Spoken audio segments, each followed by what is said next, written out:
Welcome, everybody, to Mission Brains podcast. This morning, we have our great mentor, professor, and friend of Mission Brain, Dr. Kee Park from Harvard Medical School and global neurosurgery expert.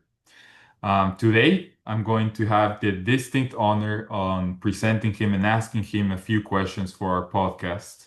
Dr. Park is a neurosurgeon, a global health leader, and a human rights advocate whose career has been dedicated to expanding surgical care in some of the world's most underserved regions. Dr. Park and he earned his medical degree from Rutgers University and completed his neurosurgical training in Temple University Hospital in Philadelphia. Over the past 2 decades, he has worked on the front lines of global neurosurgery, first in Ethiopia as director of spine surgery, and then in Cambodia, where he led the Cambodian Neurosurgery Support Project to train neurosurgeons and advance research in head and spine trauma. Beyond his clinical expertise, Dr. Park is widely recognized for his leadership in international collaboration. As the director of the North Korea program at the Korean American Medical Association, he has made over 25 visits to the DPRK, fostering rare care and impactful partnerships between the US and the North Korean physicians. He is a former consultant in the WHO and has served as the WHO Expert Advisory Panel on Surgical Care and Anesthesia. Dr. Park is also a founding member of the Global Surgery Foundation, working alongside international partners, including the WHO and UN missions, to increase access to essential surgical care worldwide. A diplomat of the AVNS and an active member on multiple advisory boards and committees. Dr. Park embodies the spirit of global health equity, diplomacy, and surgical excellence. Dr. Park, it's a privilege to have you with us today, this morning, here in our podcast. Thank you. Yeah, hi Emiliano. Thank you for the invitation. And of course, I'll extend that gratitude towards the leadership of Mission Brain, like my good friend April, Michael, and Alfredo, right? Very beautiful. No, we're so excited to have you, and we have some questions prepared to you. We're really excited. So I like to start by saying, I know it's early Saturday morning. I think you're in Boston, right now at the moment, if I'm not mistaken. How does a Saturday morning look like for you, Dr. Park? Oh, wow. So I've got my coffee in front of me. I spend a fair amount of time in front of a computer answering emails. And then, of course, I've got this 1 hour set aside to have a conversation with you on this podcast. And I'm getting ready to give a talk this afternoon at 1 p.m. It's the Global Coalition for Hearing Care. It's the ear, nose, and throat doctors and otolaryngologists. They come together in an effort to try to improve hearing care and, of course, surgical care for hearing. And it happens to be here in Boston. So I'll be giving one of the keynote speeches today at 1 p.m. So That's that's and then this evening I'm going out to dinner with my wife and some friends of ours. that's very beautiful. I hope you have a lot of water to hydrate because that's going to be a lot of talking. That's amazing. Awesome. So, first question that we have prepared for you. For you, in one or two sentences, or you could expand this as much as you'd like, what is global neurosurgery and why does it matter now? Yeah, no, that's a great question. You know, the phrase global neurosurgery really came together after the Lancet Commission, right?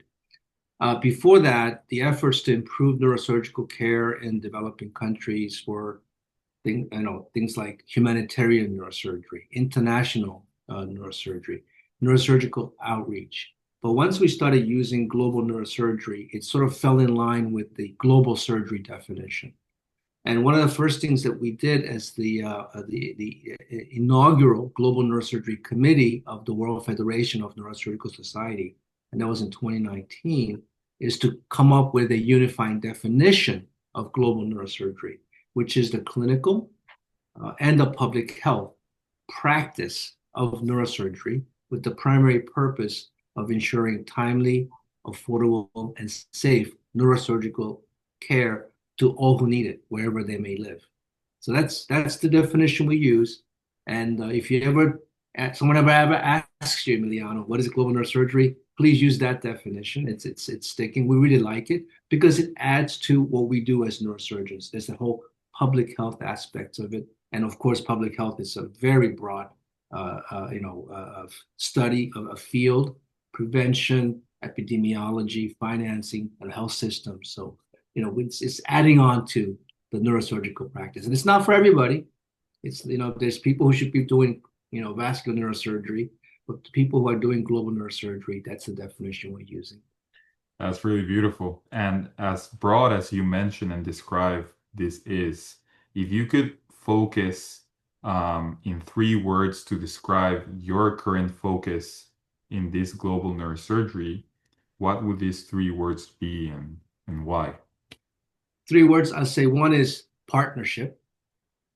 We can't achieve what we want to achieve, timely and affordable and safe access to neurosurgical care using a sort of a surgeon's lounge mentality. We have to work with neurologists, anesthesiologists, other surgeons, administrators, public health officials.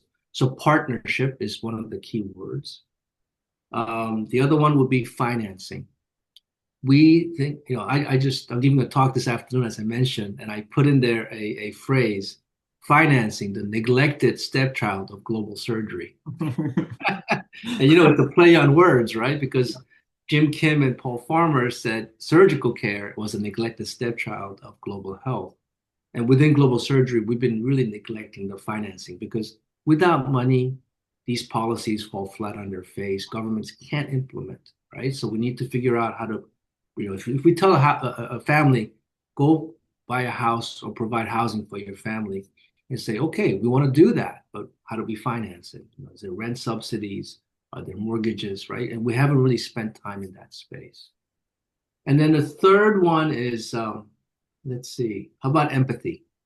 Okay, the idea that we should be caring deeply for one another, and in this world where I think there's sort of an empathy is becoming kind of a foo-foo word. I want to go right back and double down on the need for empathy because that's what brings us all together. That's what drives me. I care about other people, and I think everyone should have has the right to access to healthcare services, no matter where they live, and obviously in the context of global neurosurgery, neurosurgical care.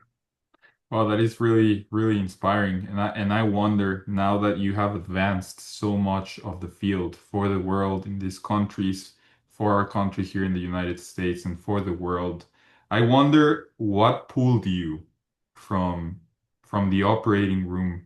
What pulled you? What was that moment that you decided that you wanted to go all in for this global neurosurgery and missions and helping? Was it a moment during your childhood, during your youth? Was it a lot of experiences? What was that change of mentality that you committed yourself for global neurosurgery and change? So this is a very personal question, and I'll share it with you. It's really has to do with my faith, and it's not specific to one versus the other. I think this idea that when we are given and we're given mercy and grace, we have a responsibility to give to others and feel grateful. And I don't think this is unique. I happen to be Christian, but I don't think it's unique to Christianity. And I remember this was about 7 or 8 years into my private practice. I had achieved, financial success, reputational, social standing, had a few nice cars, right? Right? And I'm thinking, okay, is this all there is? And that it course it correlated with my spiritual journey and growth, and really was inward, a look inward. And to me, it seemed hollow to just go after things for the sake of having more things. And then the idea that, like I said, I've been given so much. I'm a lucky guy. I happen to be, brought to the U.S. by my parents as immigrants, given the opportunity to access U.S. educational system and becoming a neurosurgeon. Really is an amazing opportunity. And then with the resources that I had, I felt that I could give back, and that started my journey. And about 12 years into private practice, I went overseas and started training others. I will tell you there's a quote from Mother Teresa, Hmm. uh, and then it goes something like this: the best way to find oneself is to lose oneself in the service of others. Go Wow. for it. Go for it. It Wow, works. Dr. Park. That is really inspiring. You serve as such a figure of inspiration for many of us, including me. So thank you for your work and generosity. I wish there were more people like you in this world. It would be really different. So thank you and congratulations on that journey. And that brings me on to my next question. All the way from the Democratic People's Republic of Korea, the work that you've done there. What do people most misunderstand about delivering surgery under these sanctions and scarcity scenarios, such as the DPRK? Yeah, so North Korea, right? DPRK is the formal name for North Korea. So I'm Korean, and Hmm. I happen to be born on the southern side of the demilitarized zone. There's 28 million people who live on the other side of the DMZ whose lives are, I mean, who can't be any more different and then dramatic in ways Hmm. than we live, right? And and and so I've been working with the North Korean medical doctors since 2007. I speak the language, and I had the resources, and I've been lucky enough to have access to them. And I've been there over 25 times, as you said. One of the things that really frustrate me is the sort of a one entity perspective of North Korea. You have government, you have the politics, and then you have the people, and then the medical doctors. We might disagree in the political system. We may disagree with a lot of things, but we have to understand that not everyone in North Korea has the same political thinking, and leanings. And so I would say that the doctors, the ones that I've had the privilege to work with, are amazing. And then they work in the most challenging conditions. But there was one thing that drives them to excel is the need that they have this compelling need to do the best they can for their patients. And that's something that we can all identify with. And I wish people can focus on that rather than the different political systems. Definitely, definitely. And I resonate a lot of that with you and that of you, what you said. Piggybacking to that, Dr. Q always says that when he goes to missions, for example, when he goes to Mexico and missions like this, he gets a lot of also learning from this, medical teams and political teams. Um, do you want to share maybe one moment or something that you've learned maybe on one of your trips of teaching to Cambodia or North Korea or something that you learned that changed your perspective on who you are today? I'll give you one example. So in North Korea, they don't have CT scanners everywhere. Almost a luxury, right? And I was talking to the neurosurgeons one day, just hanging out with a bunch of them, and say, well, how do you manage acute head injury? And how do you decide where to do your operation? Traditionally, if you look in the textbooks, it actually says there's some lateralizing signs like pupillary dilatation and posturing on one side versus the other. But that could be wrong, by the way. But so you do expiratory burr holes, which sounds like an overkill, right? So this one guy goes, wait, wait, wait, no, no. What we do is we percuss the head. They are able to take their fingers and the tap, tap, tap, just like people percuss for enlarged liver or a consolidation of a lung lobe. They said we have this guy in this part of in the eastern part of the country, and he's like almost 100% right. We've Wow. lost the art of physical examination, and Hmm. a country like North Korea, where they really don't have all the goodies, right? That we just let's get an MRI, let's get ultrasound, CT scan, and those are hard to come by. They say, well, they rely on good old hand and eye and senses, and I would love to do a study one day and see compare whether or not we can see feel the difference between left versus right where the blood clot is. That's really, really great. I've never heard about that. That's amazing. In fact, in these trips that you've made, I've had the privilege to visit Cambodia when I was younger, and it's such like vibrant country. The people, there's history and what they have been through. Have you ever been scared? This is a personal question. Have you ever felt scared in one of your trips wherever in the world? No, no. North Korea, Ethiopia, Cambodia. No, my colleagues welcome me with open arms. They make it their business, personal business, to make sure that we are safe and our work is protected. We have this special bond of brothership, brotherhood, sisterhood among physicians. And we take care of one another. That's awesome. And this is another question that we wanted to ask you. Suppose a health minister asks for the fastest way to cut neurosurgical mortality. What lever would you pull first? Would you pull the lever of the workforce? Would you pull the lever of infrastructure or supply chain or maybe financing that you mentioned? If you were to pick one that we are not doing correctly in today's era, what would you do or what would you change to cut neurosurgical mortality worldwide? This is something that I'm going to talk about this afternoon with the head and neck people. And I'm glad we had a chance to converse today about this. My answer has changed. Let's say 5, 6, 7, 8, 9 years ago when I was working in Cambodia, and then now, global surgery at Harvard, the program in global surgery. I think my answer at that time would have been, we need to train more neurosurgeons, right? Or we need CT scans everywhere. So it had to do with sort of a technical aspects of provision of neurosurgical care. Yes, the burden of unmet neurosurgical need predominantly is trauma.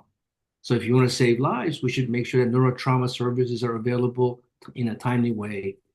But that sounds great, but it's not the fastest way or sustainable way. It's not implementable in that way. In my opinion, now in 2025, I would tell the health minister to sit down with the finance minister and say, let's figure out how we're going to pay for this.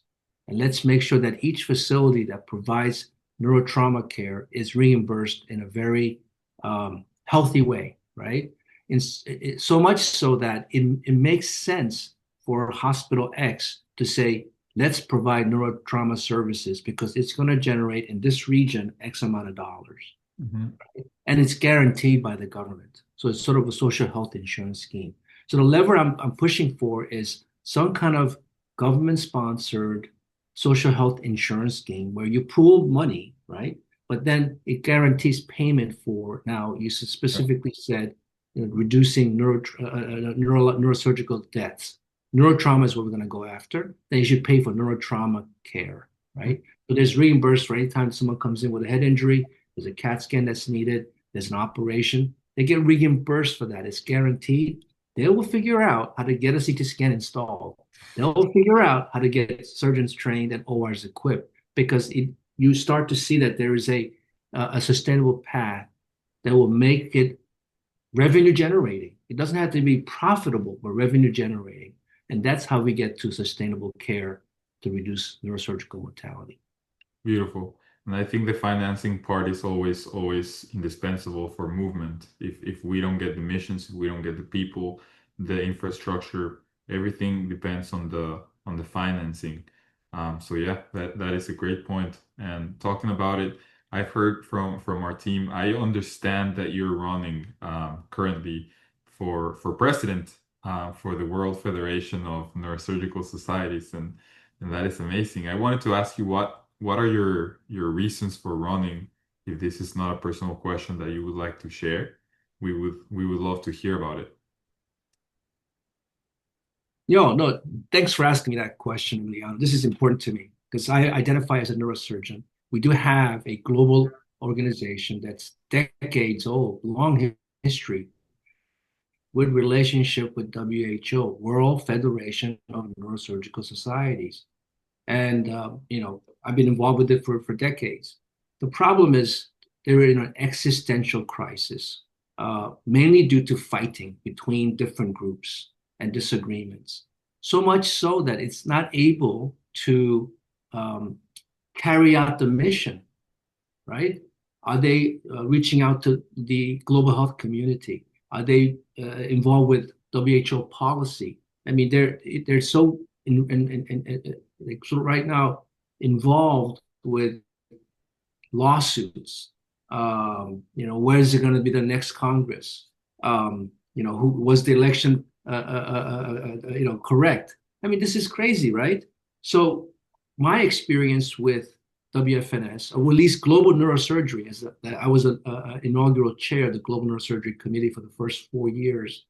When we have a common purpose for good, it brings everybody together, and there's a sense that we can work well with one another with a common purpose. I think that's lacking right now. We don't have a compass. And so I think it's important right now to try to salvage what we have in WFNS through the model that we've developed in global neurosurgery, which is collaboration, teamwork, unity and purpose, and execution as a team. So that's why I'm running. I think the global neurosurgery model is really exactly what the World Federation needs right now. Well, congratulations on that, and we wish you the best. I think we will be really lucky on having you represent such a society, and we thank you for it, actually. Really exciting. Thank And you. this is I was talking to some of my very close friends last night that I was going to have a few moments to share a few questions with you, actually. And then I said, hey, think of something personal that you would like to ask Dr. Park. And one of the most special friends of mine, she actually asked me, what is something that excites you about the future of neurosurgery? In the way that we're heading, where technology is heading, where AI is heading, what is something that excites you on a personal level, Dr. Park? In terms of like technology or just neurosurgery in general? Neurosurgery in general. Oh, I think there's no doubt for me is the degree to which global neurosurgery has been enthusiastically integrated and absorbed within the profession of neurosurgery. 10 years ago, when we had global neurosurgery sessions, we were, relegated to a room down a dark alleyway, small room at the end, along with socioeconomic issues, residency training, and then international or global. It wasn't even called global neurosurgery back then. Now we have all the journals with major journals have global neurosurgery sections. There is the Journal of Global Neurosurgery. Some of the global neurosurgery publications, the papers, are one of the most highly cited papers within neurosurgery. Yeah. And then, of course, we have um, major global neurosurgery sessions and international meetings, and now we're now heading to multi-day global neurosurgery meetings. There's one coming up in Tanzania next April. There was one in Peshawar, Pakistan last year. So it's we used to be neurosurgeons are seen, I think, from an external perspective, highly technical, master surgeons. We're going to keep that image, okay? I love that. We're also seen as amazing clinical and basic scientists, right? Tumor vaccines, brain computer interfaces, unbelievable stuff that we're doing, right? We're going to do that too. And we're going to be top of the game on that. And we're going to be known as doctors and surgeons who are doing amazing job in the global health practice of their specialty. We're going to excel. We're not going to just do it. We're going to do it in a way that every other subspecialty looks up to us and says, "Hey, these guys are amazing at That is really inspiring. That's a wonderful answer. Thank you.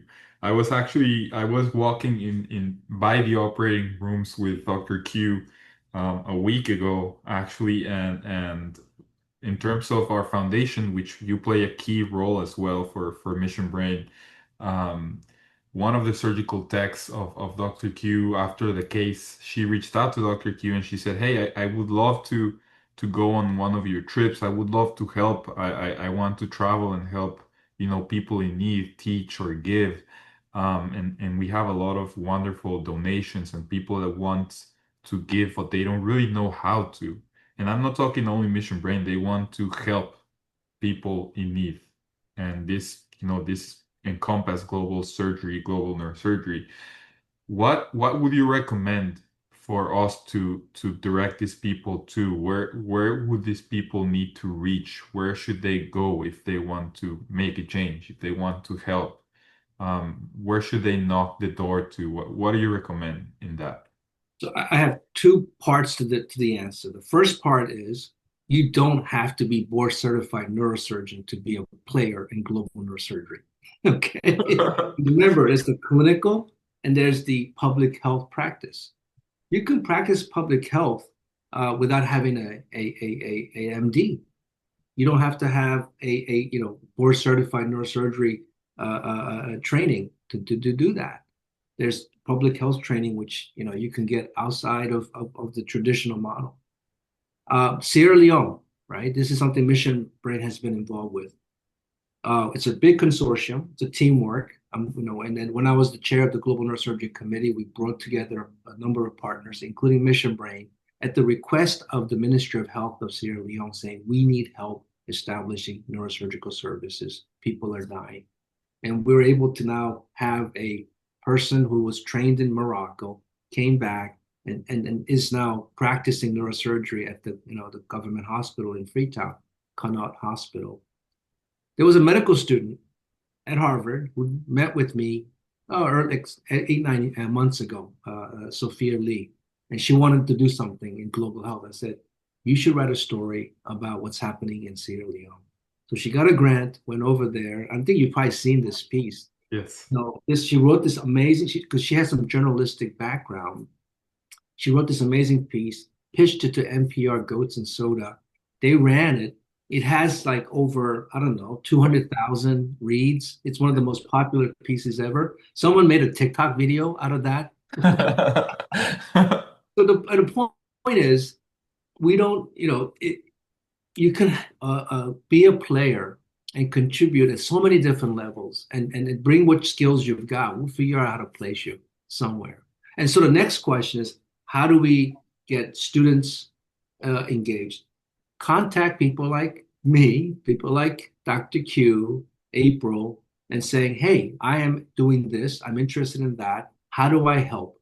And we'll make sure we find a place to plug you in because we absolutely need everyone. Remember, this is a team sport. Different from the person who's a master surgeon, where there's only one surgeon who's able to take that tumor at the end or clip that aneurysm, right? There's like he did it or she did it.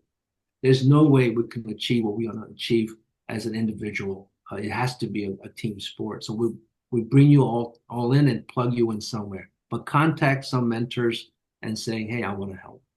Definitely. No, thank you for that answer. I think it's really important, the collaboration. And I feel like the experience that I have with, with Mission Brain, with global neurosurgery in the very little time that I've had is that people really want to help, people really want to change. And I'm talking tens of thousands. So if we basically coordinate help, I think we can make something really beautiful.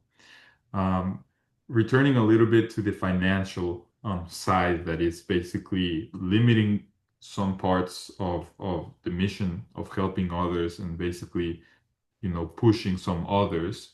What do you think, which financing models have worked in constrained settings, and which ones do you think have not? Which ones do you think we should retire? Is there something that we should change? Should we apply for different types of grants? Should we apply for federal funding money, or should we apply for, other types of, what do you think? What are your thoughts on that?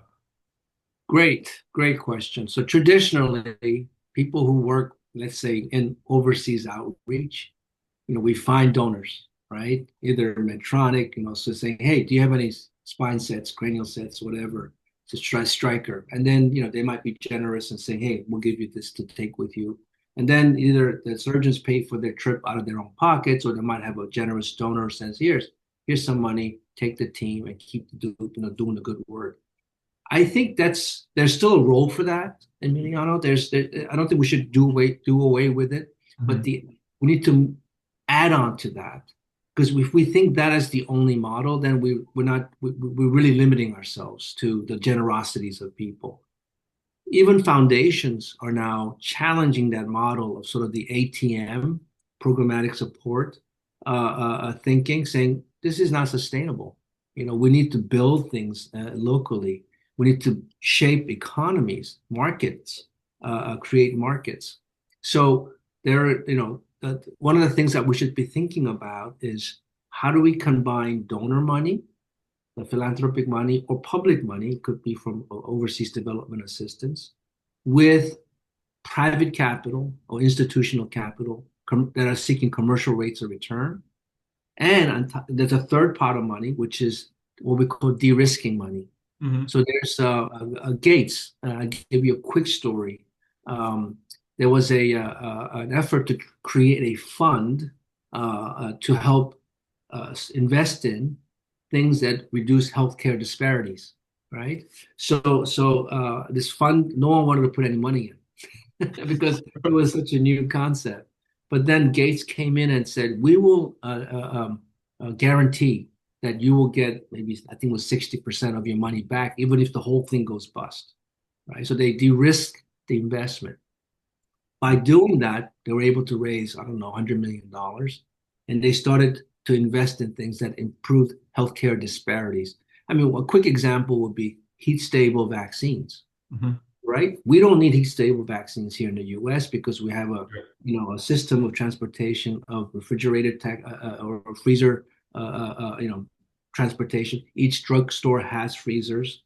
But if you go to a place in Mexico Hmm. uh, or Ethiopia, they struggle to even have a refrigerator, right?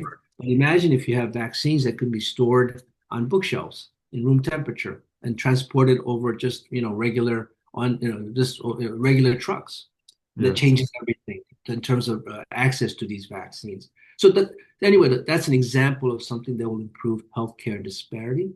That fund, as far as I know, and I know some people in that fund, has returned 3x, right? So we need to start thinking more in the same way that like finance people have used for years to shape markets and so how do we do that? Move from the philanthropic model to now philanthrocapitalism. I don't know if that's even a word, but right. But capitalism that's done in a responsible way, not just hey, do whatever you want, let's make money and then see what happens. That's not something that I would propose, but responsible capitalism, but something that generates revenues, shapes markets, builds economies. That's really where I think we should be moving towards. But that's the example I have is the fund. I love it. I love it. Thank you. Thank you for the answer, Dr. Park.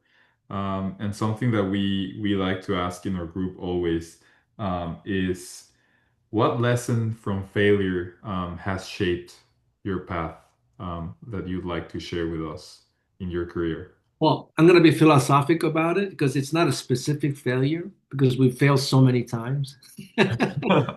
So you only fail, and I'll tell this to I have three girls. This is, I always tell them, you only fail when you fail to try, Wow. right? So the key is go for it, right? And if you fail, big deal. Try again, but don't not try because you're afraid. So there's each time you fail, there's something good that's going to come out of it. Maybe Correct. not every time, but most of the times. Yes, correct. And I like that saying where people say that when you fail, you don't fall backward. You're not going one step backward. You're actually moving forward. The more you fail is the more that you're trying, knocking on doors and finding answers. So yeah, thank you for that. I have also we asked Dr. Q in our previous podcast, and this was a very popular question that we made. What is his favorite moment when he sees patients or when he's helping out in, in people in need, in communities? And what is his most special moment of that? And we wanted to ask you, Dr. Park, is there, what is that special moment that really lightens up your mission and your heart and makes you feel that what you're doing is something great and has sense? What is that moment that basically brings light to your heart? Well, so I have two phases in my career, a clinical phase and sort of public health phase. And now that I'm in the public health phase now.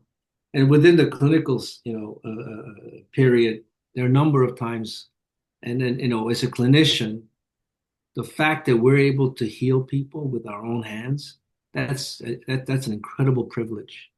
And to have patients or the patients and their families come back to the office and saying, "Hey, doc, look, you helped me." Uh, that's that's just pure gold. And it's hard to leave clinical medicine because of that, right? But that's sort of before I got into public health. And now I've been, I came back to the US, got a master's and did a fellowship in global surgery. And now I've been involved sort of global surgery policy for the last 10 years now. Wow, it's been that long. To me, the most rewarding thing is talking to young people like you, like so I mentioned so freely, like they have twinkle in their eyes, and they know that things can get better. They believe it.